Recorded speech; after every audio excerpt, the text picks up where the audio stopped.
Hello everyone, welcome back. आपका स्वागत है द जॉब मास्टर्स पर। ठीक है, तो आज हम फिजिक्स का चैप्टर शुरू करने जा रहे हैं, यूनिट्स एंड मेजरमेंट, जो कि सभी कॉम्पिटिटिव एग्जाम के लिए बहुत ही ज्यादा इम्पोर्टेंट होने वाले हैं। और इस चैप्टर से काफी प्रीवियस ईयर में मैंने देखे हैं कि काफी प्रीवियस ईयर में क्वेश्चंस भी पूछे जाते हैं। ठीक है, पूछे गए भी हैं और आगे भी पूछे जाएंगे। तो आपको इस क्लास को बहुत ही ध्यान से देखना है और अच्छे से सभी यूनिट्स को कवर करना है। जो मैं आपको यूनिट्स बताऊंगी वो इस टॉपिक से बहुत ही ज्यादा इम्पोर्टेंट है। आई होप, मैं यहाँ पे आशा करूंगी कि आप इस लेक्चर को ध्यान पूर्वक समझें और अपने इस क्लास के बारे में मुझे कमेंट करें कि आपको कैसी लगी है। आपकी इजाजत हो तो हम शुरू करने लगे हैं अपने लेक्चर को। ठीक है, जो क्वेश्चन हमने इसे करने हैं वो मैं पहले आपको क्लास में थ्योरी क्वेश्चन कवर करवाऊंगी, फिर उसके बाद हम क्वेश्चंस को भी कवर करेंगे जो प्रीवियस ईयर में आए हुए हैं। आई होप आप मेरी इस क्लास को काफी पसंद करेंगे। अगर आपको अच्छी लगी मेरी क्लास तो कमेंट सेक्शन में प्लीज अपने रिव्यू बताएं। ठीक है, तो शुरू करने जा रहे हैं हम जनरल साइंस का most expected topic, units and measurement. ठीक है, तो शुरू करते हैं। शुरू करेंगे, सबसे पहले आपके सामने आ जाता है हमारा चैप्टर यूनिट्स एंड मेजरमेंट, जिसमें हमने अलग अलग यूनिट्स के बारे में पढ़ना, जिसमें टाइम के बारे में, मोल्स के बारे में, लेंथ के बारे में, कैंडला के बारे में। ठीक है, केल्विन, थर्मामीटर से केल्विन को हम यूनिट्स को मेजर कर सकते हैं, हम उसके बारे में पढ़ेंगे। फिर हम इलेक्ट्रिक चार्जेस के यूनिट्स के बारे में पढ़ेंगे। मैं यहाँ पे आशा करूंगी कि आपको इस चैप्टर जब आप करेंगे मेरे साथ आपको जरूर पसंद आएगा। ठीक है, तो शुरू करते हैं। अब सबसे पहले आपके सामने टॉपिक आ जाता है दोस्तों, व्हाट इज यूनिट।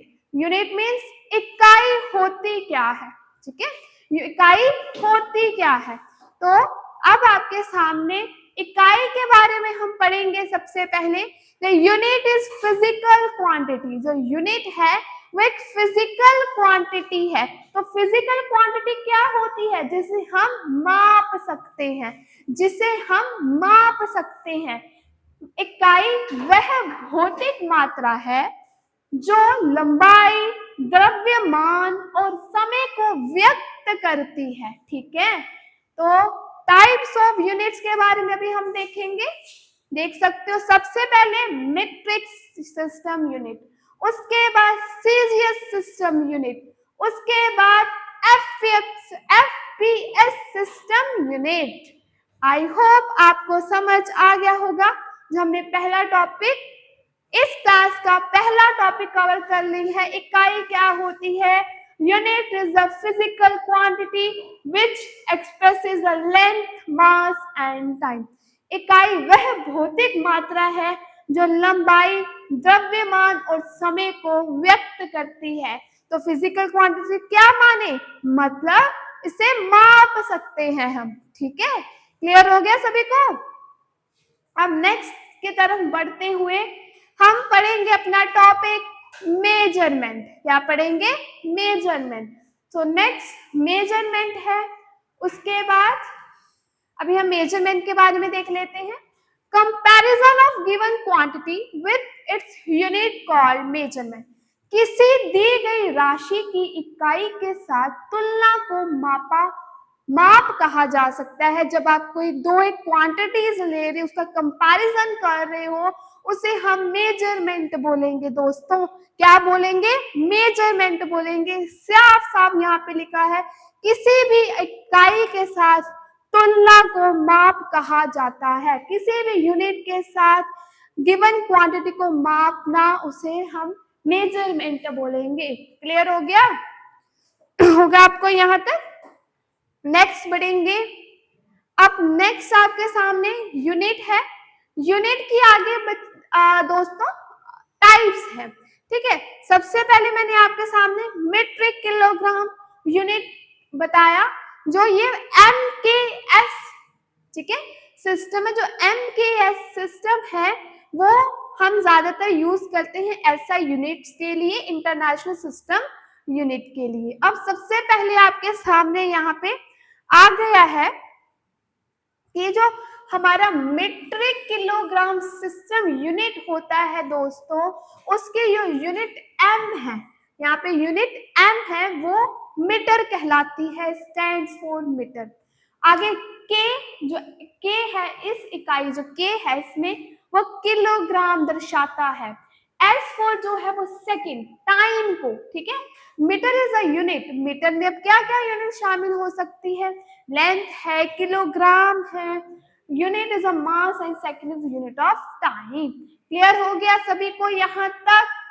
नेक्स्ट उसके बाद फॉर एग्जाम्पल के थ्रू हम आपको समझाएंगे कि यूनिट फोर्स की जो यूनिट होती है वो मास इनटू एक्सेलरेशन। अब मास की बात की है, मास मींस किलोग्राम, किलोग्राम में। अब मैं आपको बता दूं जो मास होता है वो कभी भी नॉट चेंज, वो चेंज कभी नहीं होता। जो मास है वो आप देवलोक में चले जाओ या धरती पे रह लो या पताल में चले जाओ, मास आपका फिक्स रहता है, मास चेंज नहीं होता, ठीक है। आपका द्रव्यमान चेंज नहीं होता। तो चेंज क्या होता है, आपका वेट, ठीक है, आपका वेट चेंज होता है दोस्तों। आपका, मैं यहाँ पे लिख रही हूं, जो चेंज होता है वो होता है वेट, ठीक है, वेट चेंज होता है। क्लियर हो गया सभी को? सो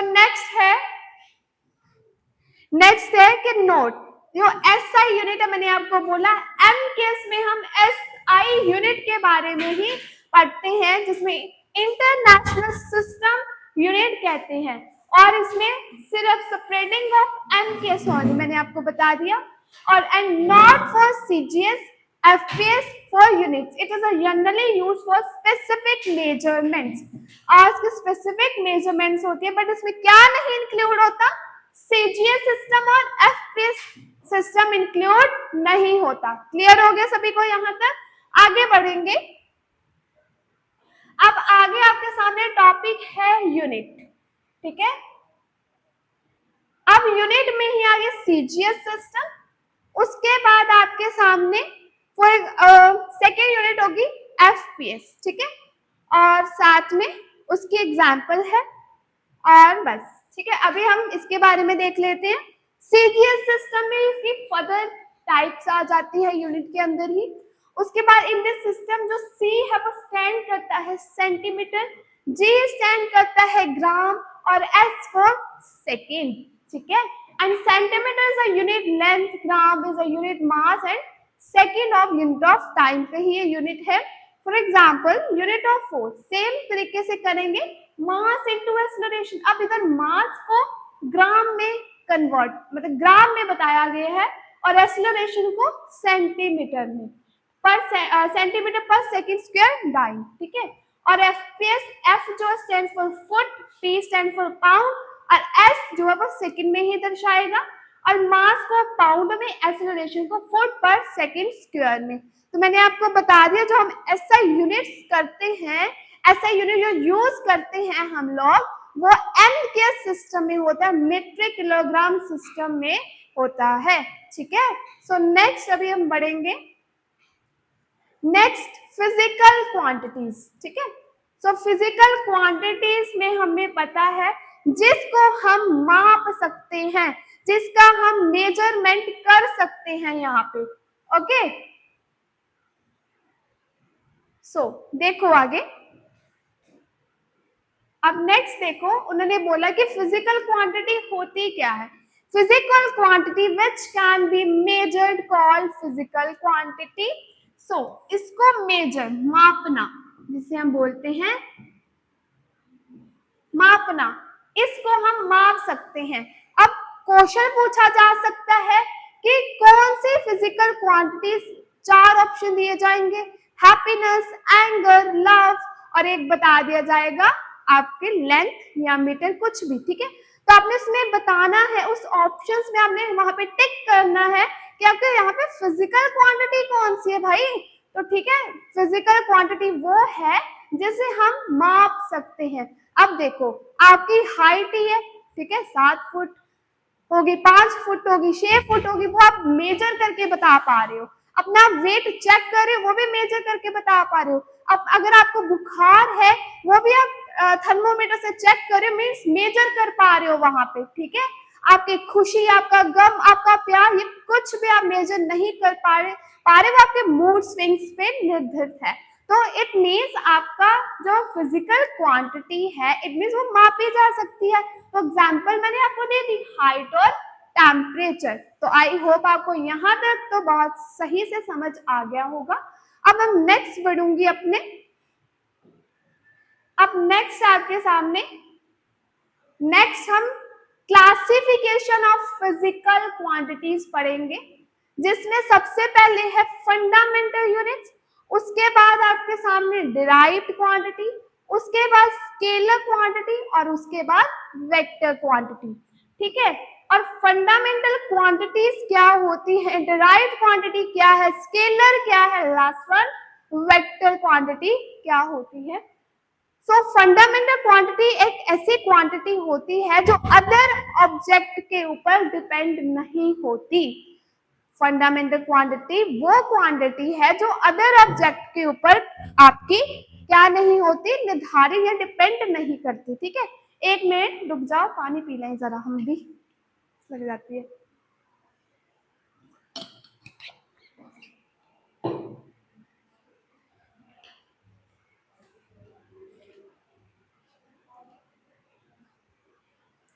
सो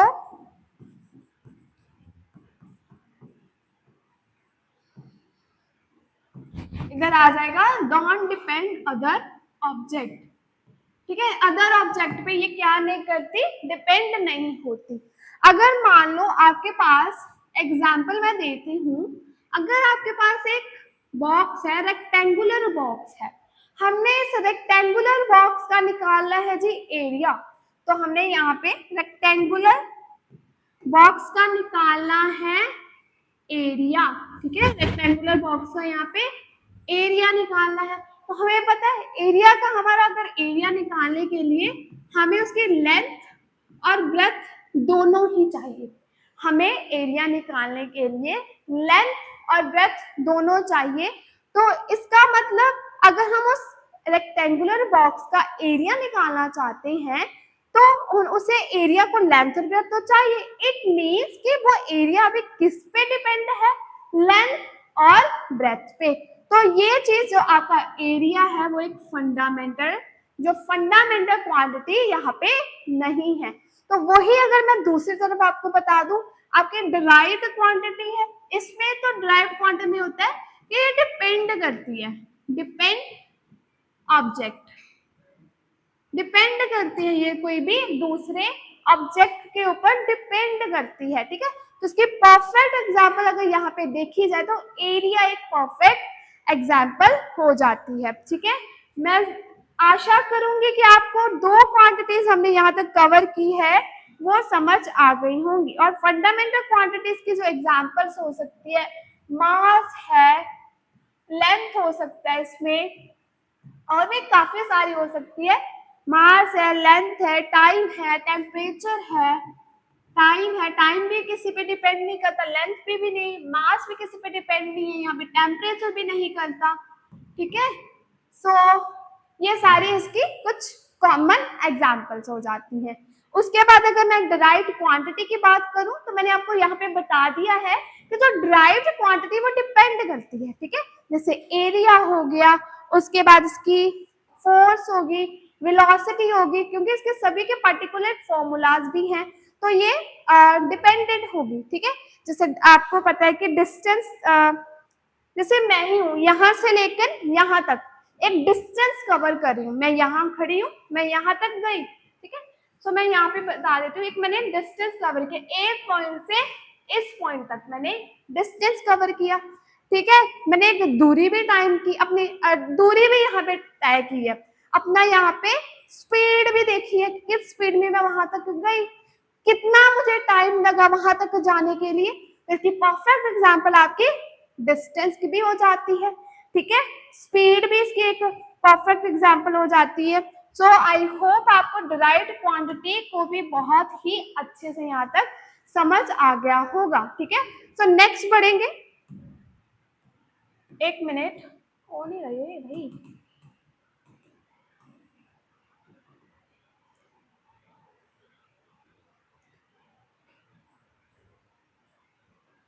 एक मिनट, चलो देखो आगे। आगे हमने डिराइव्ड क्वांटिटीज के बारे में यहाँ तक जान लिया है। इसमें जो इसकी परफेक्ट एग्जांपल है मैंने आपको बता दी, फोर्स, वेलोसिटी, स्पीड,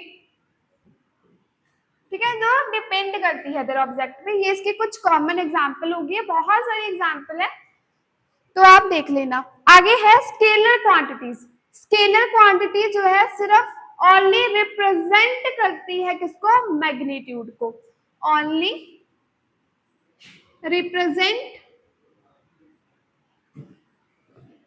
मैग्नीट्यूड, ठीक है, मैग्नीट्यूड को ये रिप्रेजेंट करती है, मैग्नीट्यूड को ही सिर्फ रिप्रेजेंट करती है।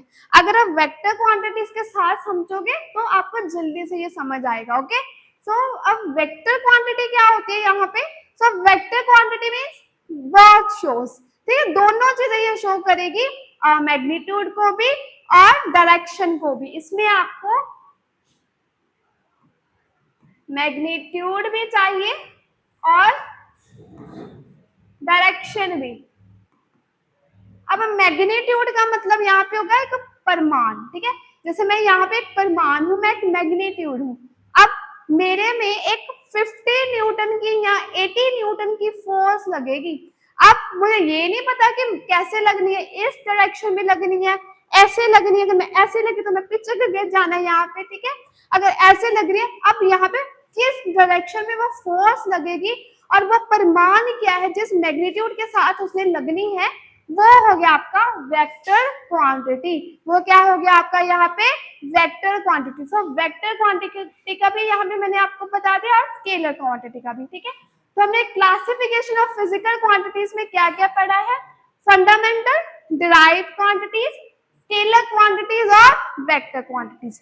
क्लियर हो गया यहाँ तक सभी को। अब नेक्स्ट बढ़ेंगे। अगर आगे नेक्स्ट है आपकी units of some important physical quantity, units के बारे में पढ़ना है। अब आपके सामने सबसे पहले यूनिट्स आ गई है जिसमें हमने फिजिकल क्वांटिटी देखनी है सभी, और ऐसा यूनिट देखनी है, यूनिट सिंबल देखने हैं कि कौन कौन से होते हैं। तो सबसे पहले आपके सामने है लेंथ, ठीक है। लेंथ एक फिजिकल क्वांटिटी है, लेंथ को हम माप सकते हैं, हाँ जी वो फिजिकल क्वांटिटी होगी।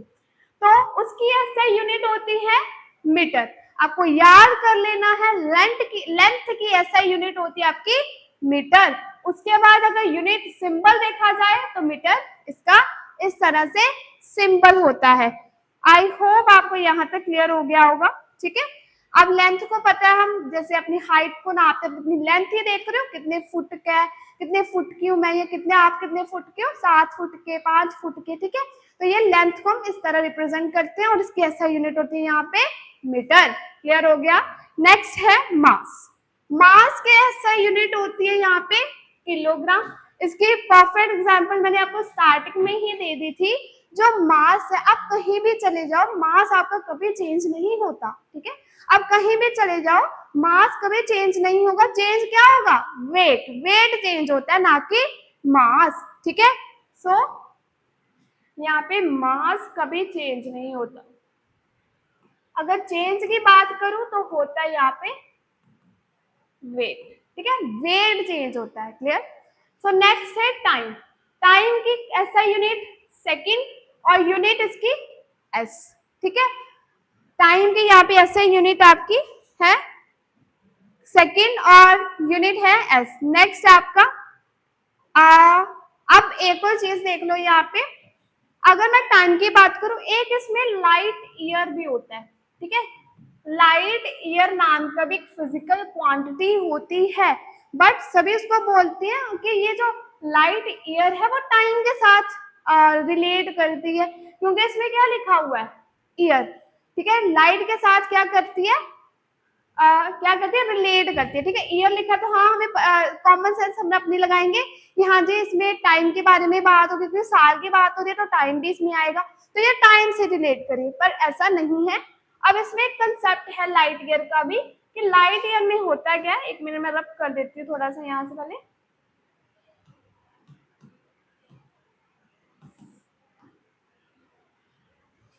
ठीक है, यहाँ से थोड़ा रब कर दी, यहाँ पे आपको बता देती हूँ। मैंने आपको बोला कि लाइट ईयर को भी कई लोग इसको रिप्रेजेंट कर देते हैं, ठीक है, बट ये लाइट ईयर वो टाइम से रिलेट क्यों नहीं करती है, क्योंकि अब लाइट की बात भी इसमें की गई है। अगर इधर से सन से रे आ रही है, ठीक है, लाइट आ रही है हमारे तक, तो कुछ डिस्टेंस के साथ आ रही है, कुछ टाइम के साथ आ रही है और कुछ स्पीड के साथ आ रही है। तो इसमें सीधा सीधा ये कंसेप्ट आपका लग रहा है कि जो लाइट है ना वो डिस्टेंस के साथ रिलेट करती है, ना कि टाइम के साथ। क्लियर हो गया है ये आप तक आपको?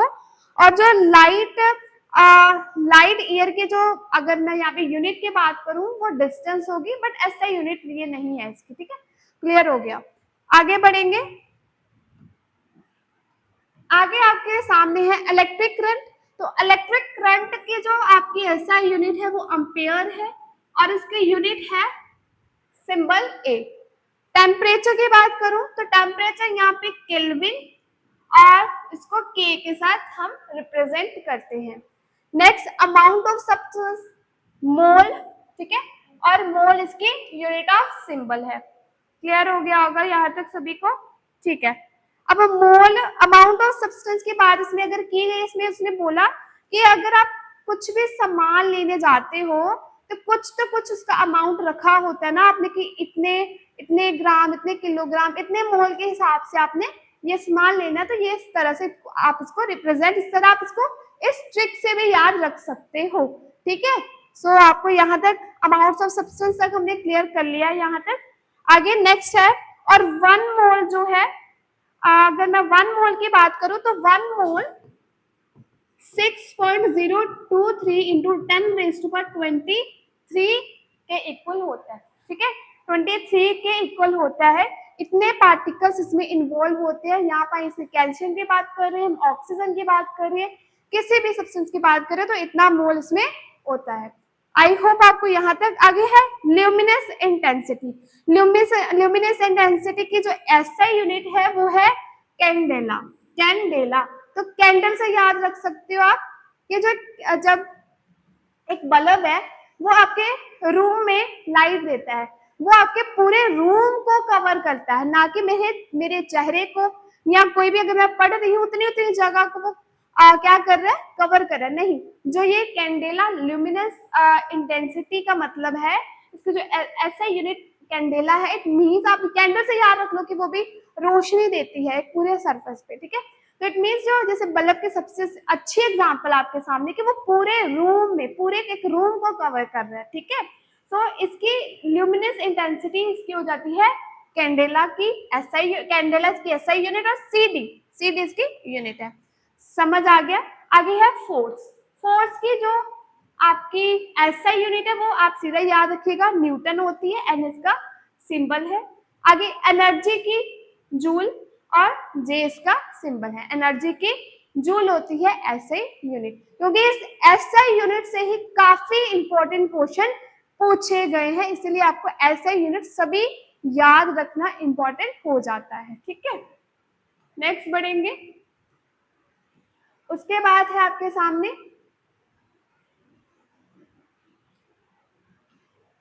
पावर। पावर की एसआई यूनिट है वॉट, सिंबल डब्ल्यू। प्रेशर की है पास्कल, प्रेशर की है पास्कल, और इसका यूनिट सिंबल पीए है। फ्रीक्वेंसी की है हर्ट्ज, एचजेड। इलेक्ट्रिक चार्ज किया है यहाँ पे कूलम। हमने पीछे इलेक्ट्रिक करंट की भी देखी, जो इलेक्ट्रिक करंट है उसकी एम्पेयर होती है। सी इसका आ गया। मैग्नेटिक फ्लक्स की वेबर, डब्ल्यू बी, और ल्यूमिनस फ्लक्स की होती है ल्यूमन। अब पीछे ल्यूमिनस इंटेंसिटी के बारे में देखा, अब यहाँ पे ल्यूमिनस फ्लक्स भी देख लेते हैं। ल्यूमिनस फ्लक्स के जो एक परफेक्ट एग्जांपल है वो लैंप हो जाएगा। जैसे आप देखते हो, आप जब पढ़ रहे हो, आप स्टडी कर रहे हो, ठीक है, आपने एक लैंप लगाया होता है, वो आपके जो लैंप है पर्टिकुलर उसकी डायरेक्शन उसी पे ही जाएगी।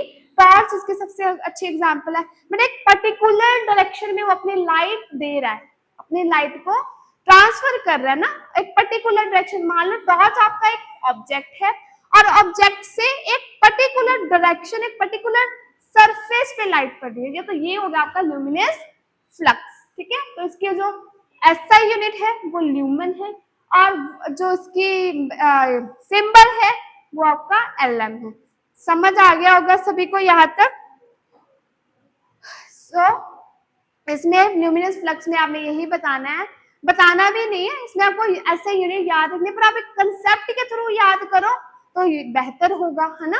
तो कंसेप्ट में यही है कि वो एक पर्टिकुलर डायरेक्शन में अपनी लाइट देता है, पर्टिकुलर डायरेक्शन में अपनी एक पर्टिकुलर दिशा में उसकी जो लाइट जाती है। ठीक है, लैंप की बात कर लो, इसकी टॉर्च की सबसे अच्छी एग्जांपल है, टेबल लैंप है।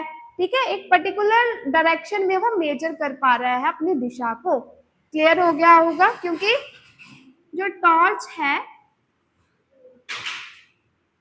ठीक है, ये टॉर्च, मेरी टॉर्च भी वैसी है, चलो इस तरह लाइट जाती है उसकी। ठीक है, इस तरह से मतलब एक पर्टिकुलर डायरेक्शन है उसकी, एक पर्टिकुलर डायरेक्शन में वो दे रहा है लाइट को। ठीक है, तो मैं आशा करूंगी आपको ऐसे यूनिट्स तक समझ आ गया होगा। आगे बढ़ेंगे, आगे क्वेश्चन है, वार is a unit of which of the following. तो बार निम्नलिखित में से किसकी एक इकाई है, तो ये एटमॉस्फेरिक प्रेशर की एक इकाई है।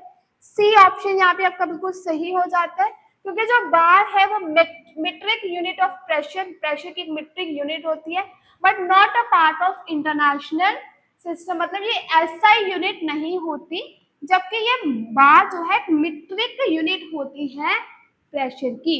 ठीक है, मीट्रिक यूनिट होती है प्रेशर की, तो सी ऑप्शन आपका सही हो गया यहाँ पे।